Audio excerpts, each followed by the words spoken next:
sua Bíblia na segunda carta que Paulo escreveu a Timóteo, e nós faremos a leitura do capítulo 1, o versículo 1 e 2. Irmãos, gravando o Senhor vai ser. Obrigado. Hoje, de uma maneira introdutória, nós vamos trazer as questões de contexto da carta, autor, destinatário e também uma palavra aplicativa para os nossos dias.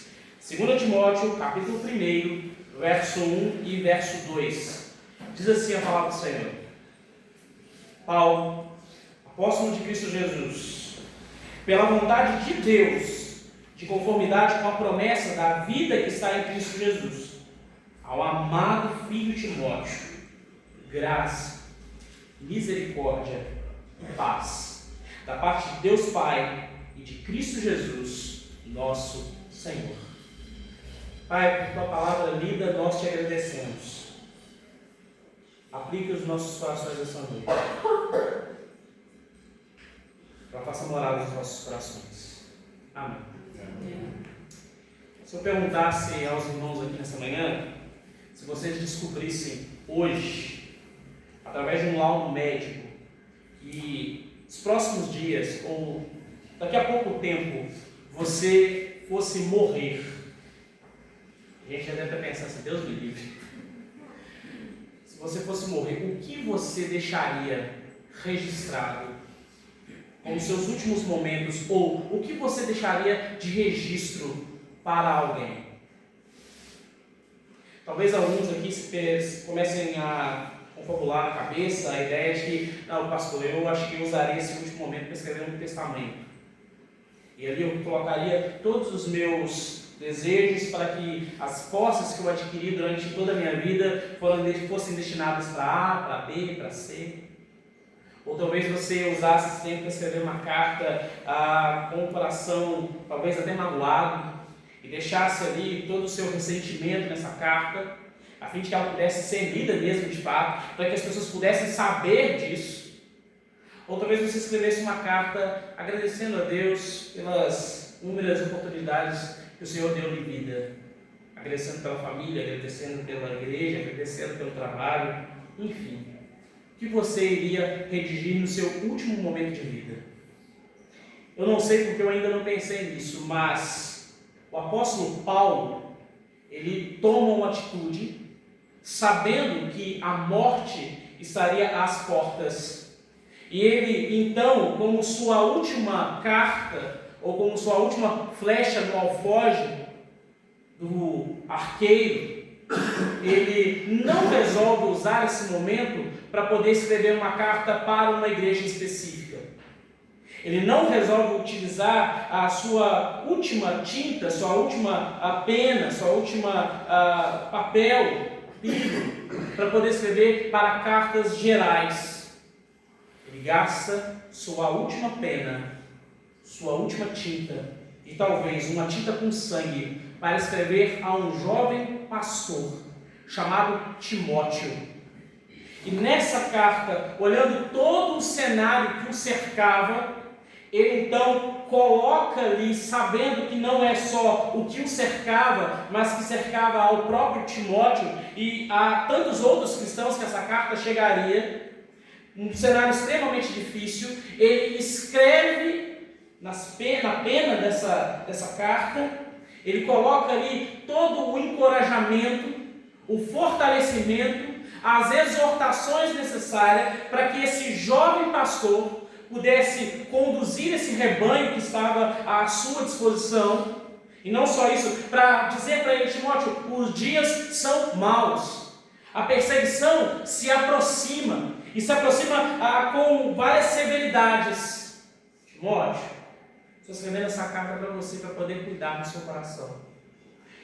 Paulo aqui é um bom pastor, que nos seus últimos momentos lembra não só de um pupilo, mas de uma ovelha. Por isso, essa é uma carta não só para pastores, como normalmente a gente vê a exposição desse texto sendo aplicado. Essa carta é para a igreja, porque a igreja precisa, em todos os tempos, de palavras de exortação, de fortalecimento e de exortação e encorajamento. A A igreja precisa dessas palavras. Por isso que é uma carta ainda muito atual.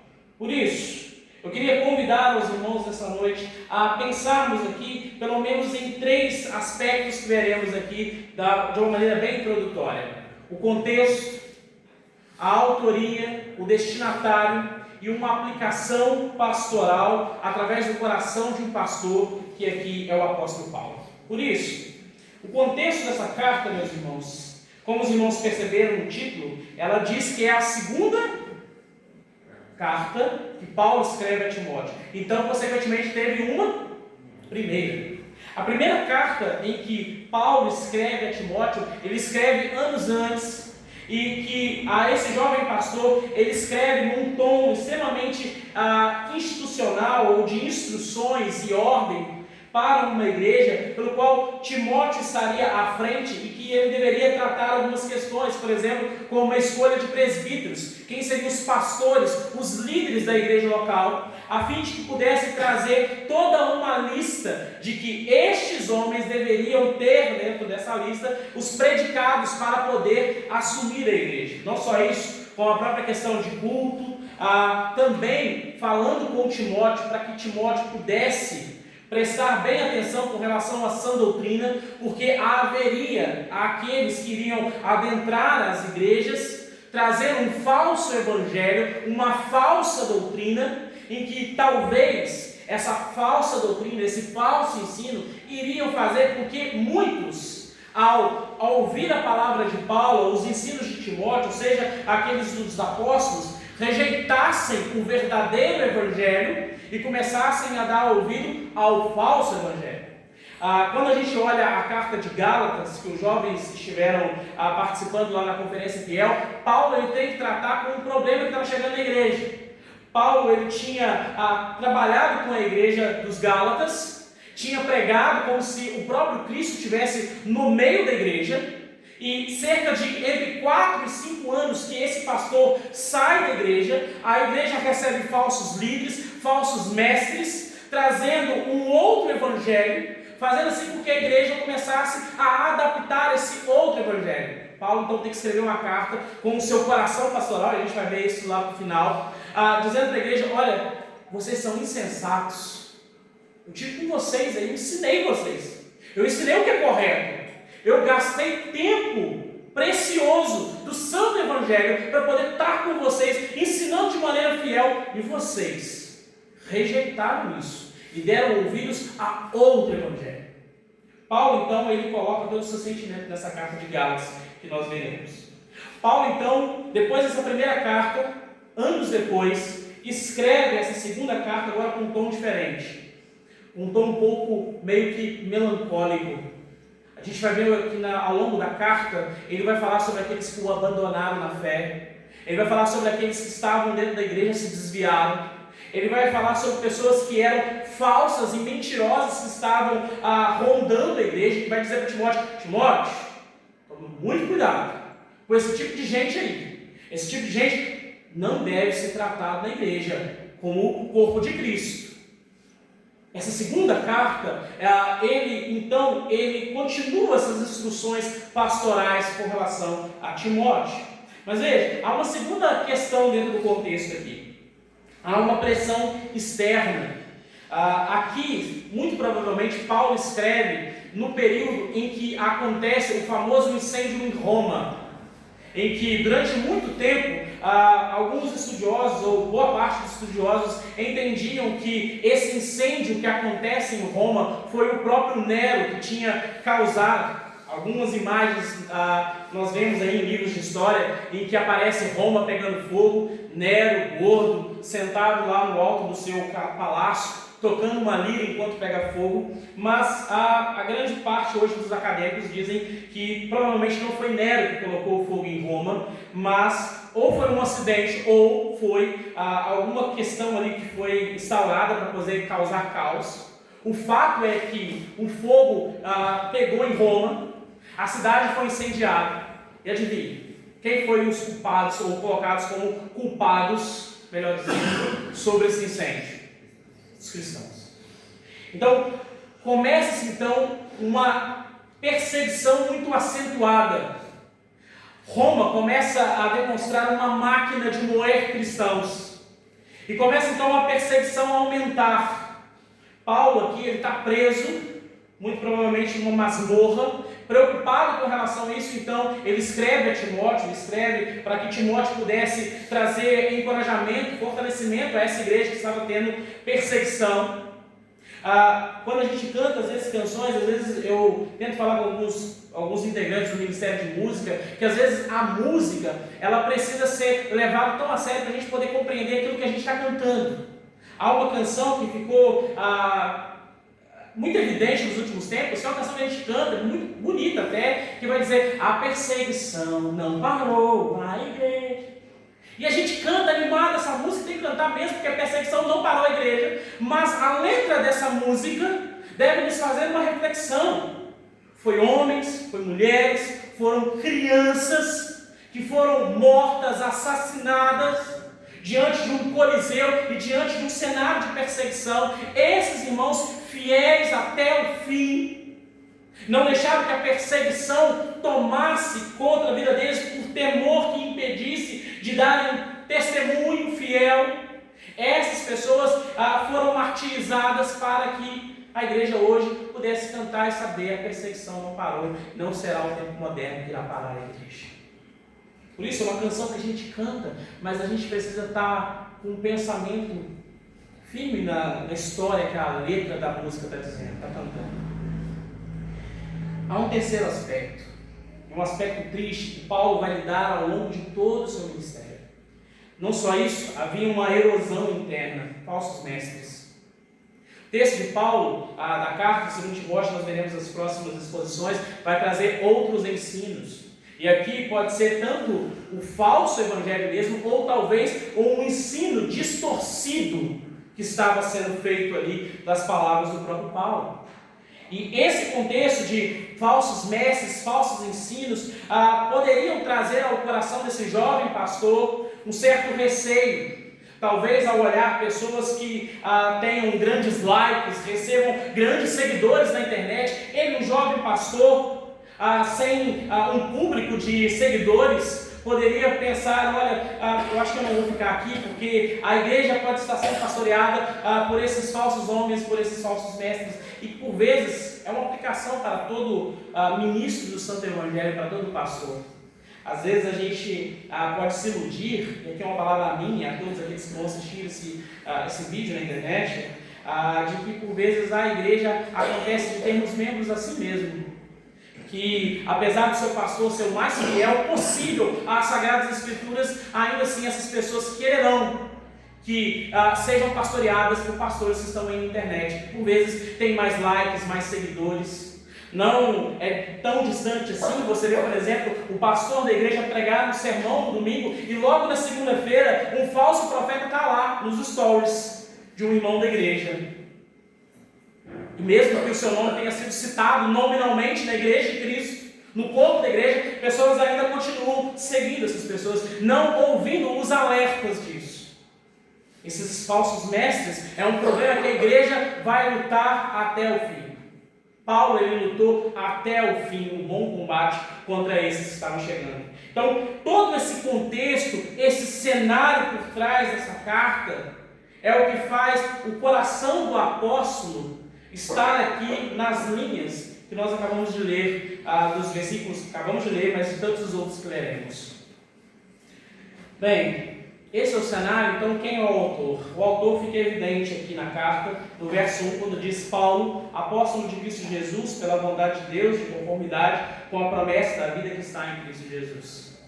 O autor aqui é Paulo. Paulo aqui já não é mais um Paulo já entre os seus 40 e tantos anos ou algo assim, já é um Paulo velho. Já é um Paulo, não é aquele Paulo visto lá no início como o desbravador, aquele que está sendo plantador de igrejas, alguém que está trazendo a sã doutrina, mas já é alguém que a gente vai perceber que até mesmo pela igreja já começa a ser visto como um Paulo para deixá-lo de lado. Paulo aqui já velho, preso, já pensando que o seu fim já iria acontecer o mais breve possível. Quando nós olhamos o capítulo 4, versículo 6, ele começa dizendo, na segunda carta: quanto a mim, estou sendo derramado como oferta de libação, e o tempo da minha partida chegou. Combati o bom combate, completei a carreira, guardei a fé. Paulo aqui já escreve, já pensando que quando ouvir o barulho da porta, não vai ser mais a porta para abrir, para poder ir para uma viagem pregar. Paulo aqui já tem no seu ouvido sentimental que quando as portas abrirem, o que ele vai ouvir é o som da espada sendo afiada para decapitar. Paulo aqui, ele está também, como eu disse, um pouco melancólico, porque ele vai dizer que por conta das prisões, das inúmeras prisões, as pessoas o tinham abandonado. O capítulo 1 e o versículo 15 de 2 Timóteo, ele vai dizer: todos que estão na Ásia me abandonaram. Muito provavelmente a igreja de Roma já tinha deixado Paulo de lado. A cabeça daqueles era: nossa, como é que a gente vai dar ouvido a esse sujeito que vive preso? O homem que está mais na cadeia do que fora da cadeia. Esse homem está passando por inúmeras perseguições, inúmeras adversidades. Tem certeza que esse é o homem que vai liderar a igreja, que vai estar à frente da nossa igreja? Não. Vamos começar a desassociar. Paulo está dizendo: olha, eles não abandonaram. Timóteo, só Lucas ficou comigo. Está aqui. Timóteo, eu espero que quando você receber essa carta, você venha depressa e me ler. Estou solitário aqui. É esse o apóstolo que agora está colocando todo o seu coração nessa carta. Está dizendo que é humano, é frágil também. Quando a gente às vezes olha as histórias bíblicas, a gente às vezes os nossos olhos só crescem em torno das grandes histórias heróicas. O Davi que venceu Golias. É isso?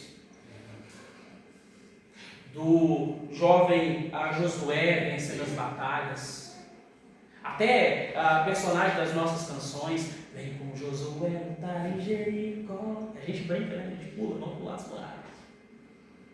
Mas a Bíblia, ela tem um caráter de mostrar até mesmo os corações que por vezes são dominados pelas incertezas, pelas dúvidas e até mesmo pelas questões da vida mesmo, que nos tiram do plumo em certo momento.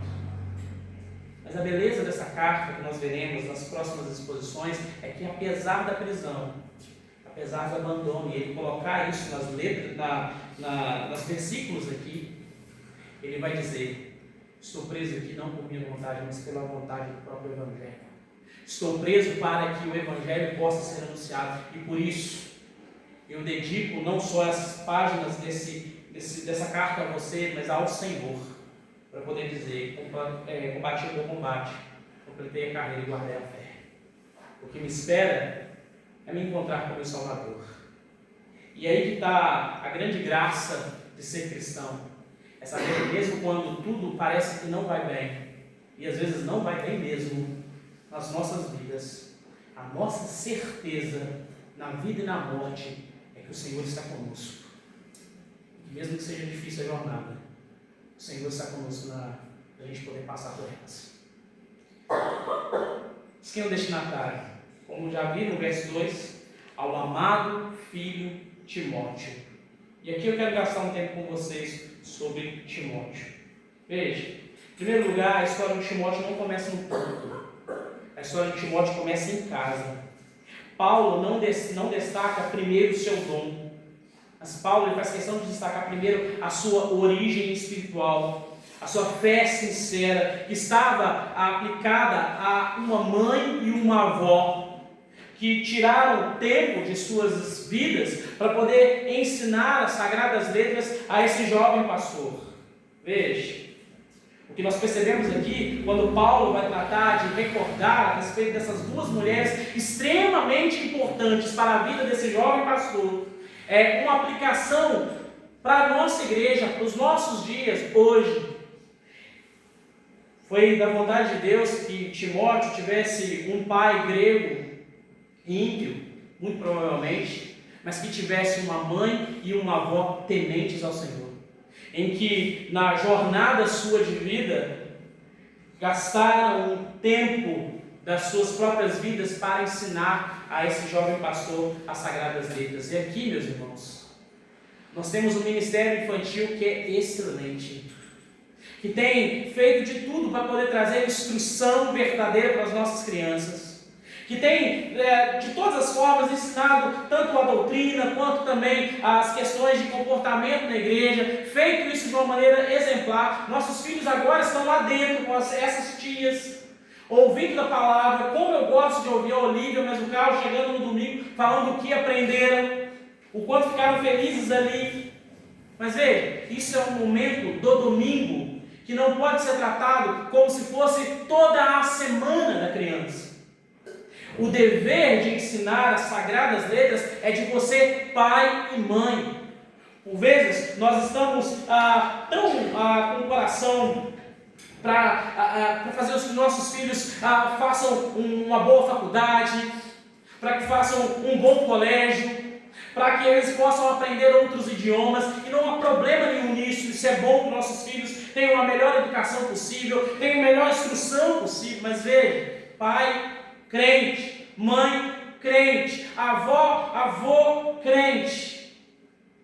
A maior educação que você vai trazer aos seus filhos é a fé cristã. Por vezes, nós estamos numa geração melhor, em que a gente quer demonizar muito a faculdade. E sim, nós sabemos os quantos tem os problemas da faculdade, o quanto os problemas tem no ensino brasileiro, o quanto ele tem trazido uma desordem ao invés da ordem, o quanto a gente tem percebido que o ensino tem sido colocado questões anticristãs ali. Nós sabemos disso, mas nós sabemos que o mundo é mau.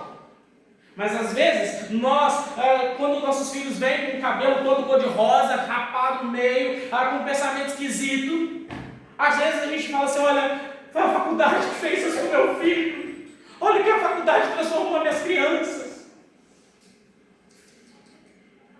A grande maioria esmagadora foi que os seus filhos já foram ímpios para a faculdade, eles já foram não crentes para a faculdade.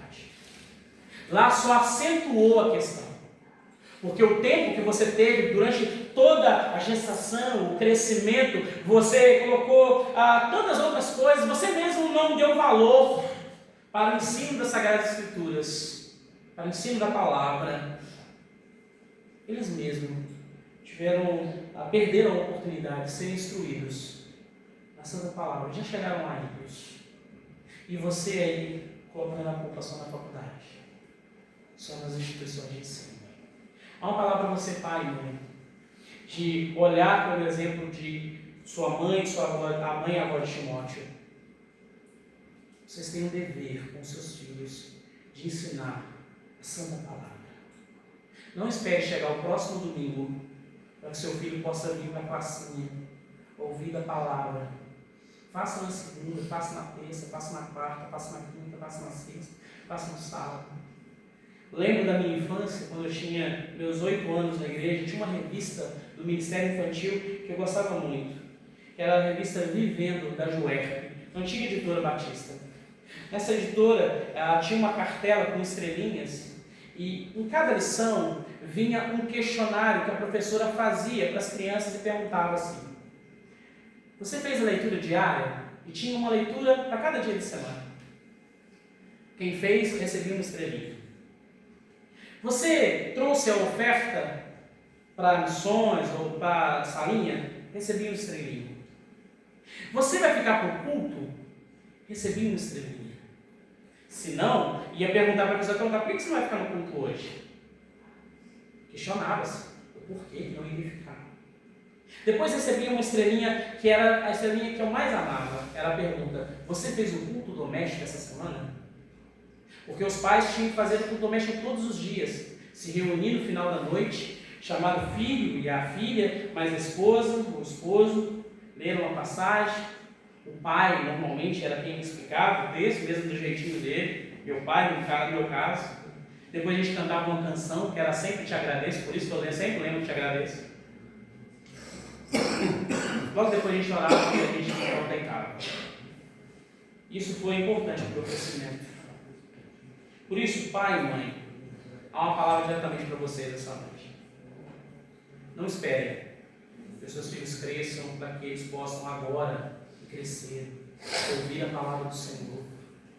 Comece desde cedo, esconda desde pequenos. Veja, há um segundo ponto na história de Timóteo. A Bíblia aqui, ela não esconde quem é Timóteo. É muito interessante porque Timóteo ele é visto como alguém que tem alguma fragilidade física, a ponto de que Paulo tem que dizer a Timóteo alguma recomendação para ele poder fazer, para que pudesse ter uma vida melhor, mais saudável lá, e para que pudesse viver mais tempo. Há uma tendência no próprio Timóteo de ter temor, por isso que Paulo escreve essa carta, para que Timóteo não pudesse ter medo com relação às questões que estavam acontecendo.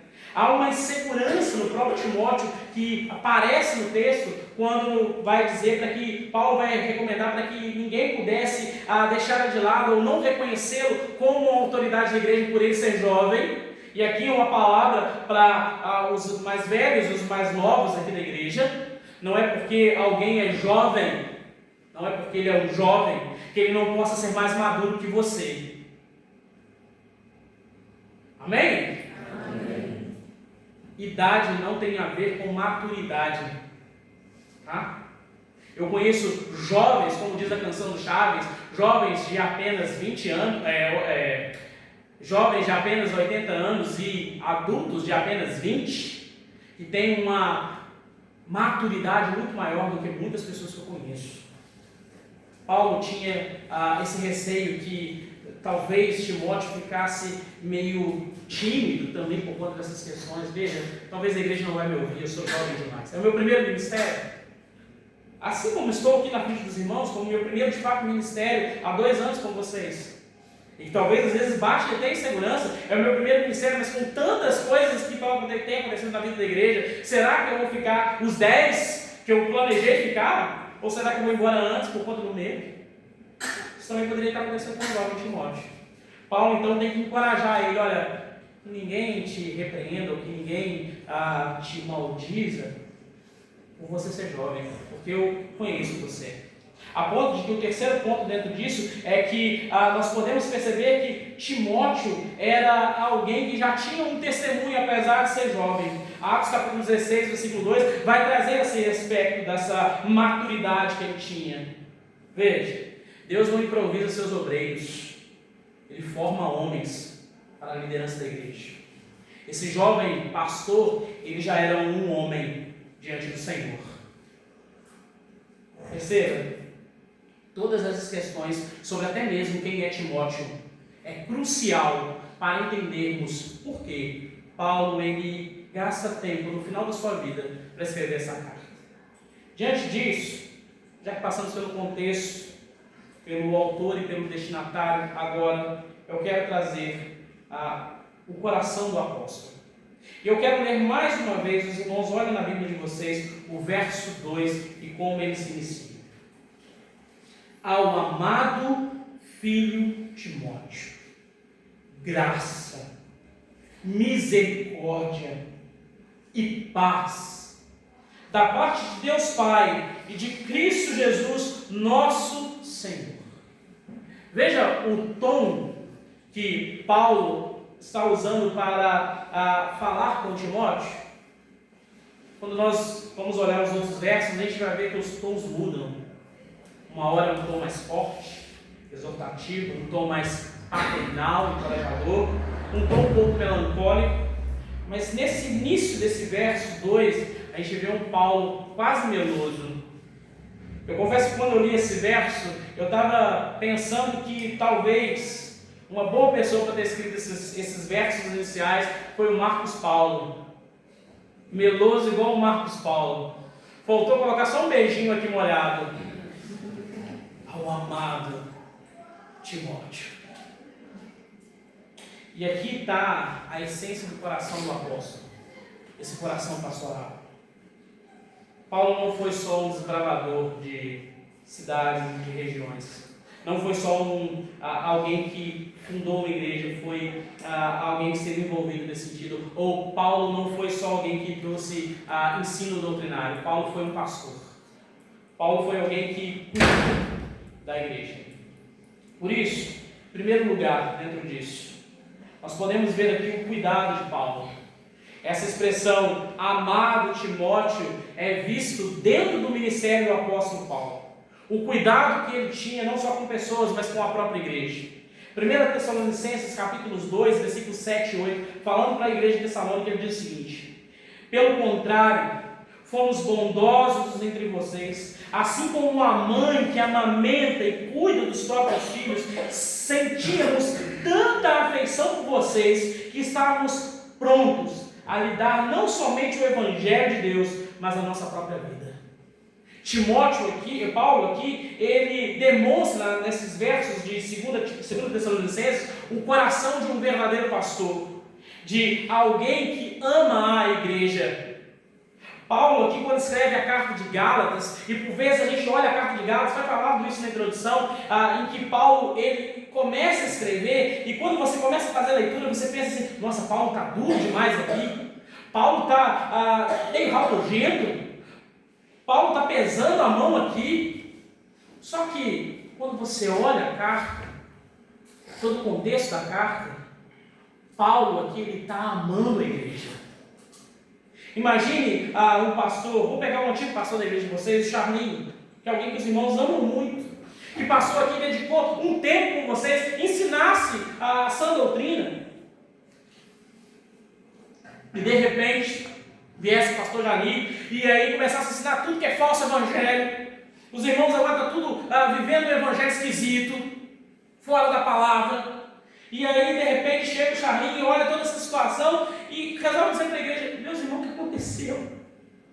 Eu estou com raiva, sim, eu estou furioso, mas não porque há um ódio no meu coração contra vocês. Eu estou aqui com esse sentimento porque eu tive com vocês, eu ensinei vocês. Eu gastei tempo da minha vida ensinando o que é correto. E vocês, insensatos, gente que está ouvindo todo tipo de coisa aí na internet, gente que está trazendo para cima de si tanta doutrina esquisita, está dando ouvido a tanta coisa boba, desnecessária, trazendo para dentro da igreja, tudo impossível trazendo para a igreja. Ó Gálatas,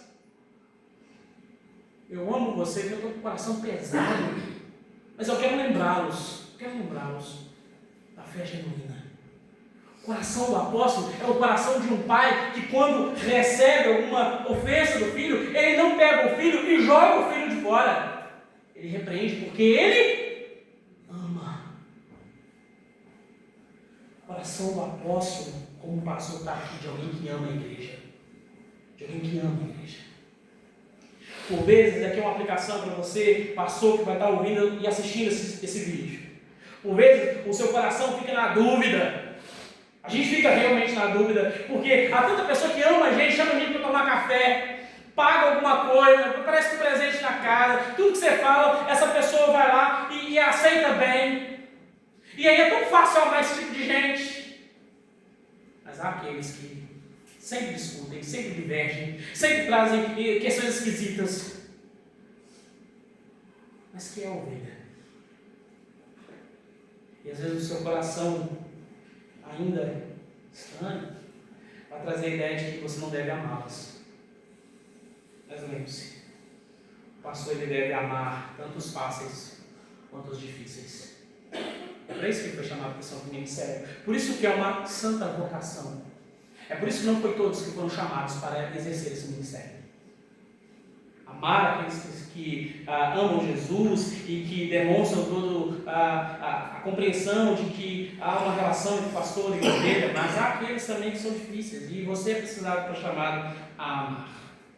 E aqui, abre agora um parêntese, é uma palavra não só para pastores, é uma palavra para a igreja.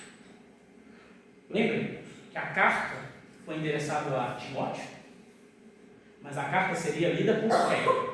Pela igreja.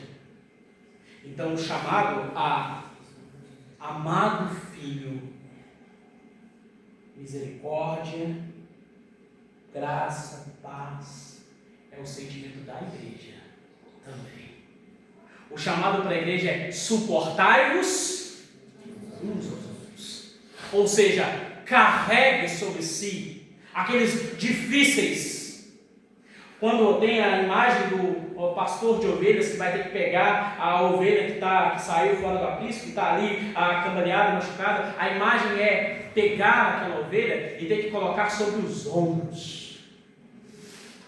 O chamado é: irmãos, amém, exerçam misericórdia, exerçam graça, exerçam paz, não só por aqueles fáceis, mas por aqueles difíceis também. O chamado é para a igreja de Cristo, meus irmãos. O coração do pastor, ele tem como uma doutrina, a doutrina do amor, que precisa ser irradiada por toda a igreja de Cristo. Lembra o que seriam os chamados? Como povo da boa teologia, da boa eclesiologia, povo do amor. Não adianta, meus irmãos, apenas orarmos pedindo a unidade da igreja, se não colocarmos a aplicação disso de fato na vida. Orações por vezes podem se tornar orações vazias e pedidos vazios, se a prática é inexistente. Se nós não, de fato, começarmos a olhar com esse tom de Paulo: ao meu amado irmão na fé, fulano, ciclano, beltrano. Veja, o coração do apóstolo aqui como pastor também tem que ser o coração da igreja. Por isso, a aplicação para vocês, meus irmãos, aqui nessa manhã. Cuidado. Talvez seu coração ele seja tão pesado pelas circunstâncias que têm acontecido na sua vida com relação à igreja local ou outras pessoas que tenham te feito olhar, irmãos, e querer deixar ele meio que de lado, e deixar para que o Senhor julgue. O Senhor terá misericórdia ou não. O chamado é: traga para perto, envolva, traga para junto de si. Talvez o que falta é um cafezinho com broa. É colocar os pingos nos is. Eu vi uma imagem essa semana ontem que trouxe alegria para o meu coração. Eu vi irmãos da igreja sentando na mesa, uma mesa farta. Pensei comigo, não levaram lá para casa? Detalhe, já tinha rolado uma comunhão aqui de um arroz. Arroz não, galinhada. Galinhada. E ainda assim teve uma galera que comeu ainda mais. Esse deve ser o comportamento da igreja de Cristo. Não espere um momento específico para acontecer reuniões entre si. Não espere. Porque talvez se você esperar demais o tempo, passa. Ao amado filho Timóteo, graça, misericórdia e paz. Aos meus irmãos de cristais, aos meus amados Timóteos aqui da igreja. Às vezes dá até briga quando eu chamo um de amado, Timóteo, e eu não falo para outro. Os jovens aqui sabem muito bem. Mas todos vocês são meus amados. Todos vocês são alguém que eu oro para o Senhor trazer a misericórdia, a paz e a graça. Esse sentimento precisa ser passado pelos corredores da igreja. Vou dizer uma coisa para encerrar, para irmos para a conclusão. Eu sempre digo aos irmãos: pastores, vêm e vão. Timóteo pastoreou a igreja em Éfeso, mas Timóteo também passou. Quando nós olhamos Apocalipse, a carta para a igreja em Éfeso, nós vamos ver que havia um problema já na igreja em que Timóteo estava pastoreando, em que Paulo estava pastoreando, com relação à doutrina. A carta de Apocalipse, no livro de Apocalipse, na carta de Éfeso, para a igreja de Éfeso, vai dizer que esse problema ele foi resolvido. Puxa vida, a igreja é uma igreja doutrinária, nossa igreja é uma igreja reformada, nossa igreja é uma igreja da Convenção Batista Brasileira.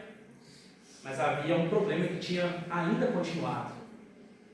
Tanto que eles precisavam lembrar do primeiro amor, que estava ligado à piedade. Doutrina sem prática é em vão. E havia um problema que aparentemente parecia que tinha continuado na igreja, que era a questão das relações entre os irmãos da igreja. A carta que Paulo escreve a Éfeso, em Efésios, quando o texto vai dizer que sobre concidadãos, gentios, judeus, é justamente para tratar um problema de relacionamentos dentro da igreja. Havia aqueles que estavam falando: olha, você é um judeu, você é um gentio, eu não sou teu irmão, você não é minha irmã, você não faz parte, está aqui no meio, que nem sei porquê. Veja, vocês agora não são mais judeus, nem são mais gentios, agora são concidadãos do reino, uma só família, um só corpo. Mas é um problema que persiste em Apocalipse. Isso nos ensina que esse vai ser um problema que constantemente vai aparecer na igreja de Cristo. Mas há um antídoto para isso. E eu quero fazer isso nessa noite. Ou nessa manhã, perdão. Essa parte corta, está vendo? O antídoto dessa manhã é: nos olhemos como verdadeiros amados uns dos outros. Não é só a Esther que é a minha amada. Vocês também são meus amados do Senhor Jesus. E assim deve ser até que um dia nos encontremos com Cristo.